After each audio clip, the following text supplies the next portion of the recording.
My name is Brian Lucksinger, and my choice of a company for the growth project is NBCUniversal. And I selected this company because I actually had the opportunity to intern there after my sophomore year of college during a time of rapid growth and expansion. And with the projects I worked on, I felt like I got my hands dirty with all of the different expansions and processes that were being revamped. So, NBC Universal is a media entertainment company that is headquartered in both New York and Los Angeles, and they primarily work in the media field as well as in, as I said, entertainment with their several theme parks scattered across the world. But I was actually placed at the theme park of Universal Studios in Hollywood, and my specific project was working on the retail operation growth of the launch of the Wizarding World of Harry Potter. And the planned growth processes were developed over several years as they launched the Wizarding World of Harry Potter in Orlando and then proceeded to launch it across the world, and finally it ended up in Hollywood. So there was a little bit of structure to the plan, being that it had already been expanded in other locations prior to opening in Hollywood. The venture plan for growth was very structured in the sense that it was just through intellectual property rights. They had acquired the intellectual property rights from Warner Brothers to launch the actual theme park part of the Wizarding World of Harry Potter, which was an amazing addition to their already structured theme parks across the country or across many countries.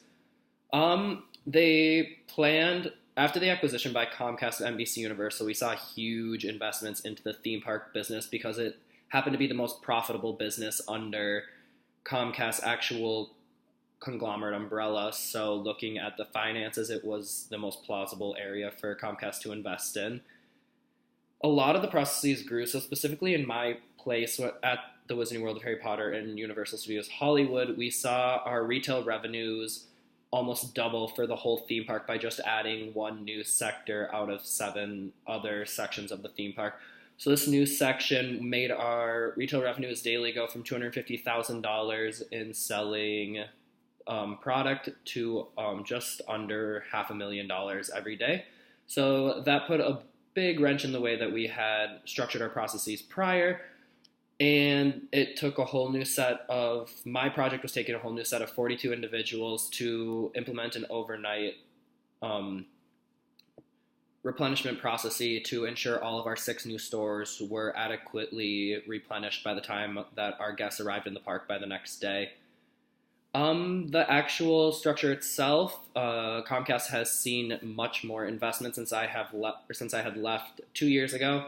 And they are actually expanding into 2 other sections on their lots that they have not released plans for, they have not released plans for one of them. The other one is going to be a Super Mario World that that is expected to do just as much disruption as the Wizarding World of Harry Potter did.